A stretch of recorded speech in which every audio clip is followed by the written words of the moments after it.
आज एक सियासी फ्रंट की अगर हम बात करें तो मुलाकात का बहुत ज़्यादा शोर शराबा था कि बानी पीटीआई की जो है वो मुलाकात नहीं होने दी जा रही। आज 29 दिन हो गए, आज 28 दिन हो गए, आज मुलाकात भी हो गई, उनकी एक बहन की मुलाकात करा दी गई, वकील की भी मुलाकात करा दी गई।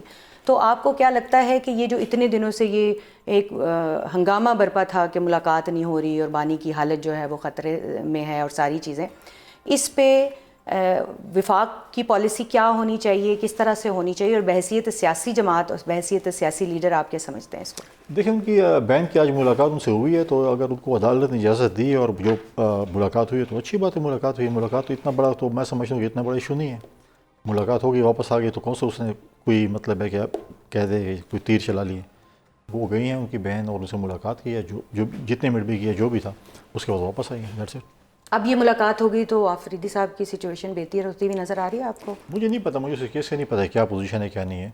तो अगर कोई ऐसी चीज़ है और उसकी उन्होंने ऐलान किया हुआ है ना कि हम जो है वो कार्रवाई विफाकी असम्बली की भी नहीं चलने देंगे, हम एहतजाज करेंगे। आज हाईकोर्ट में भी उनका एहतजाज था, हम शहर बंद करेंगे। तो इस तरह की तो चीज़ें वो मुसलसल ऐलान कर रहे हैं। शहर बंद करने पे मैं समझता हूँ कि वो देखिए पॉलिटिकल स्टेटमेंट्स होते हैं। शहर बंद तो आज भी कर रहे थे, आज भी आपने देखा कि शहर बंद करने की उन्होंने बात की थी, लेकिन वो मैंने कहा जैसे पॉलिटिकल पार्टी को और चीफ मिनिस्ट्री को, उनको दोनों को अलग-अलग रखना पड़ेगा।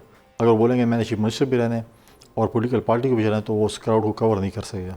उसको कोई मैकेनिज़्म बनाना पड़ेगा अपने यूथ के साथ एंगेजमेंट का या अपने इलाके के लोगों के साथ एंगेजमेंट का। मौलाना फजलुर रहमान साहब ज़ाहिर है वो एक स्टेक होल्डर हैं सूबे के, उनकी जानिब से जो है वो 27वीं आइनी तरमीम के ऊपर हम देख रहे हैं कि बड़ा गम गुस्सा जो है वो हर जगह पे उसका इजहार भी कर रहे हैं। तो अब 27वीं आइनी तरमीम हो चुकी है, 28वीं जो है उसकी बातें हो रही हैं। तो अब मौलाना फजलुर रहमान क्या रेलेवेंट हैं पाकिस्तान पीपल्स पार्टी के लिए? ये तो मौलाना साहब भी बता सकते हैं कि वो रेलिवेंट है या नहीं है। नहीं, अब उनकी एक पॉलिटिकल पार्टी है जी, और पॉलिटिकल पार्टीज कभी भी ख़त्म नहीं होती हैं, ऑफ एंड ऑन चलती रहती है, कभी ज़्यादा कभी कम कभी चीज़ें। पॉलिटिकल पार्टीज़ हमारे सूबे की बड़ी मतलब है कि पॉलिटिकल पार्टी है और पॉलिटिक्स को करते रहते हैं। अब देखते हैं कि आगे क्या होता है, लेकिन चीज़ें हैं कि वो अभी भी MPs उनके आए हुए हैं, MNAs भी आए हुए हैं, तो अपनी पॉलिटिक्स को करते हैं। क्या विफाक के साथ अब भी आप वो रोल प्ले करते रहेंगे जो आप माजी में करते रहे? क्योंकि जिस वक्त गंडापुर साहब CM थे और हम खुद आपको देखते थे, आप कभी असम्बली जा रहे हैं, कभी आप स्पीकर से मिल रहे हैं, कभी आप वज़ीर आज़म से मिल रहे हैं और सूबे का मुकदमा जो है वो वहाँ पर पेश कर रहे हैं। तो क्या अब भी आप उसी तरह से जारी रखेंगे? अब ये जो नए CM साहब है, आप इनकी कारकर्दगी से मुतमईन है कि अब आपको इतना ज़्यादा जो है वो इनिशिएटिव लेने की ज़रूरत पेश नहीं आएगी? नहीं, देखिए, अगर CM साहब को और सूबाई हुकूमत को ये महसूस हुआ कि उसमें मुझे अपना एक रोल प्ले करना चाहिए या कुछ रोल उनको चाहिए हो, तो डेफिनेटली मैं अपने सूबे के अमन के लिए, खुशहाली के लिए और सलामती के लिए वो रोल करने को तैयार हूँ। मैं तो हमेशा कहा कि मैं वफाक और सूबे के दरमियान पुल का किरदार अदा करने को तैयार हूँ, वो मैं उसके लिए तैयार हूँ।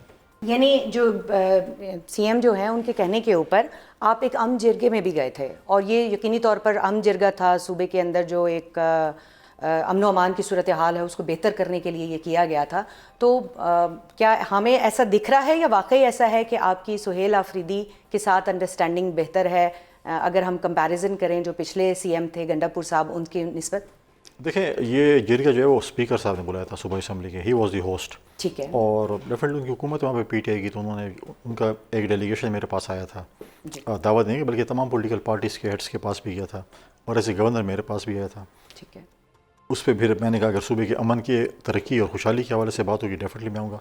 मैं नहीं चाहता कि पूरा सूबा एक तरफ बैठा और मैं बोलूँगी ये मैं इनकार तो मैं नहीं आता, तो आप ही मीडिया चैनल कह रहे होते कि देखें वो सब इकट्ठे हुए और गवर्नर साहब नहीं गए। नहीं, हम तो हैरान थे इस बात पे कि कभी ऐसा हुआ नहीं, बल्कि हमने तो ये सवाल उठाए उनसे कि आप खुद कभी किसी मीटिंग में नहीं गए, तो आपके पास जो है वो गवर्नर साहब और दीगर जो सियासी जमातें हैं वो क्यों आएंगी? तो हम तो हैरान थे इस बात पे। नहीं, सूबे के अमन के हवाले से था, पार्लियामेंट में था, स्पीकर साहब ने बुलाया था तो हम सब गए थे। ठीक है। इसके अलावा जो पार्लियामेंट के इजलास की आप बात कर रहे हैं, तो वहाँ हज़ारा सूबे के हवाले से भी जो है वो बात हुई है और PTI ने एक करारदाद जो है वो वहाँ पर पेश की है। नज़ीर अब्बासी साहब शायद जो PTI के रुकन हैं उन्होंने पेश की है। तो अब ये बताइए कि ये जो करारदाद है इसका पेश होना और पास होना, तो क्या वहाँ पर और सूबे बनने जा रहे हैं? देखें, करारदाद से सूबे नहीं बनते ना। लेकिन पहली शायद शर्त तो है ये। नहीं, वो आपको 2/3 मेजोरिटी से चाहिए, उसमें तो आप बहुत वो तो और आप टेक्निकल अगर वो करेंगे उसके आपको बिजनेस उसका करना होगा और उस पर 2/3 मेजोरिटी के साथ आपको लेना होगा। फिर उसके बाद आप पार्लियामेंट के दोनों ऐवानों से भी आपको 2/3 मेजोरिटी चाहिए, मतलब जॉइंट सेशन की से भी आपने पास करना है। तो ऐसा सच जो है वो मैं नहीं समझता, पहले भी ऑफ एंड ऑन ऐसे करारदातें पास हुई हैं। जब सूबे बनने जाएंगे या सूबे में डिस्कशन होगी तो फिर बात होगी। मुझे नहीं लगता कि अभी सूबे पे डिस्कशन है, मफरूज़ों पे बातचीत हो रही है। इधर उधर से लोग कर रहे हैं कि जो है 28वीं तरमीम में शायद सूबे आ जाएँ, बाकी चीज़ें आ जाएँ। तो अभी तक ऐसा कोई संजीदा गुफ्तगू उस पर नहीं है। जब संजीदा गुफ्तगू होगी तो फिर पार्टी की वैसे पीपल्स पार्टी जो है वो कोई सूबों की जो तश्कील है नए सूबे बनने के हवाले से और वो जो डेवोल्यूशन ऑफ पावर है उसके ऊपर यकीन तो रखती है। देखिए, पीपल्स पार्टी ने कभी ये नहीं कहा कि सूबे नहीं बनने चाहिए, जी। लेकिन पहले पता होना चाहिए कि सूबे बना कैसे रहें, किधर रहें, कैसे है कैसे नहीं है। हम सबसे बड़े चैम्पियन खुद थे, हैं और थे साउथ पंजाब सूबे के, सराइकी सूबे के। हम चाहते थे कि यार सराइकी सूबा बने। हमने वहाँ पर जो है अपने सेक्रेटरीट भी ओपन कर दिया था। हमने अपनी तंजीम भी जो है पार्टी की तंजीम भी सेंट्रल पंजाब और साउथ पंजाब रखी हुई है। तो जब सूबे पर डिस्कशन आएगी तो फिर उसके बाद जब CC बैठेगी तो उसके बाद डिस्कशन होगी। अच्छा, लेकिन ये जो आप बात कर रहे हैं सराइकी सूबे की, इसके हवाले से अब ये इत्तलात भी सामने आ रही हैं कि जो 29वीं आईनी तरमीम है इसमें सराइकी सूबे के मामलात जो हैं वो मौजूद होंगे। तो इस हवाले से कुछ चीज़ आप तक पहुंची है या पीपल्स पार्टी को इसको इनिशिएट करनी जा रही है? क्योंकि ये तो हमेशा से पीपल्स पार्टी का नारा रहा है, जैसे आपने खुद नहीं है, सच कोई अभी नहीं है। जब पहले जो पॉइंट्स आए थे CC में जो 27th अमेंडमेंट के थे, तो हर पॉइंट जो है हमारा डिस्कस हुआ था CC में, और हर मेंबर को बिलावल भुट्टो ज़रदारी साहब ने, जो हमारे पार्टी के चेयरमैन और प्रेसिडेंट ज़रदारी साहब ने, हर मेंबर को मौका दे कि आप इन पॉइंट्स पे अपनी राय दें। तो कुछ में अमेंडमेंट हुई, कुछ ड्रॉप हो गए, कुछ पास हो गए। तो अब उसमें ये देखेंगे कि अब ये अगर सूबे के इश्यूज़ आते हैं तो उसके ऊपर डेफिनेटली डिबेट होगी, और उसमें हम देखेंगे कौन से सूबे बन सकते हैं, कौन से नहीं बन सकते। कुनी साहब, आप ये समझते हैं कि जो सूबे में अमन व अमान की सूरत हाल है वो मुज़ाकरात हो सकते हैं उन लोगों से जो खुद ख़राब कर रहे हैं, अफ़गानिस्तान से जो है वो अपनी सरज़मीन इस्तेमाल करके अफ़गानिस्तान की यहाँ पर दरअंदाज़ी भी कर रहे हैं, हमारे बच्चे भी शहीद कर रहे हैं, तो उनके साथ क्या मुज़ाकरात किसी लेवल पे हो सकते हैं और कैसे कामयाब हो सकते हैं? उनसे मुज़ाकरात बिल्कुल नहीं हो सकते। जो आपके मुल्क का आइन नहीं मानता, जो आपके मुल्क का कानून नहीं मानता, उसके साथ आप क्या मुज़ाकरात करेंगे? बात यह है कि वो इसलिए तो नहीं है कि वो वापस जाएंगे। हमारे तिरा के लोग, हमारे बाजोड़ के लोग अनऑफिशियली ख़ुद वहाँ पे जिरगा उनके पास गया और वो नहीं गिरे। अब हर कोई कहता है कि खैबर पख्तूनख्वा में अमन ख़राब है, लेकिन इंटेलिजेंस बेस्ड ऑपरेशन भी नहीं होना चाहिए। तो मुझे पता है हुकूमत या सिक्योरिटी फोर्सेस के पास सारा दिन का चराग है कि वो फूका मारेंगे और ये जो है वो सारे जो है उड़ के बॉर्डर की उस तरफ चले जाएंगे।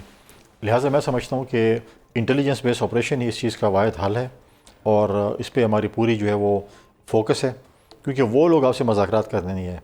वो लोग जो हैं वो किसी और मकसद के लिए हैं, वो किसी के और के हाथों में खेल रहे हैं, इस्तेमाल हो रहे हैं। तो लिहाजा वो आपके साथ कभी भी डायलॉग नहीं करेंगे। लेकिन अब इंतज़ामी सतह पे हम देख रहे हैं कि जो एक तो बॉर्डर के ऊपर हमने बहुत कशीदगी देखी माजी करीब में, फिर उसके बाद उसके आफ्टर शॉक्स देखे। अब जो है वो हम देख रहे हैं कि आज जो अफसोसनाक वाक़या हुआ कि एक असिस्टेंट कमिश्नर को जो है वो वहाँ पर जिस बेईमाना तरीके से मर्डर किया गया है, तो आपको क्या लग रहा है कि ये थ्रेशहोल्ड जो है वो कितना नीचे आ गया है? देखें, अब AC साहब पे जो है वो आज शहादत हुई से पहले जो मैंने पहले कहा कि FC और पुलिस और बच्चों के उस पर हुई, तो वो तो अब इस किस्म के हरबों पे आ चुके हैं जो कहते थे कि हम इस्लामी निज़ाम लाते हैं, पत्नी शरिया लाते हैं, क्या करते हैं क्या नहीं करते। तो वो तो अब जो है ऐसे जो है मासूम बच्चों पे भी नहीं रुकते। हमारे सिक्योरिटी फोर्सेस हैं, चाहे वो FC है, चाहे वो पुलिस है, उस पर भी नहीं रुकते। तो वो तो अपने के एजेंडे पे है, और अमेरिका और इसराइल के हाथों में, और इंडिया और इसराइल के हाथों में जो है वो खेल रहे हैं, और उनको जो है वो सरज़मीन मिली हुई है अफ़गानिस्तान की, उसी में जो है वो काम कर रहे हैं। और हमने पूरी दुनिया को बताया कि ऐसी चीज़ें हैं, इसको देखा जाए। इंशाअल्लाह ताला बहुत जल्द आप देखेंगे इस रीजन में भी और इन इलाकों में इंशाअल्लाह अमन आएगा।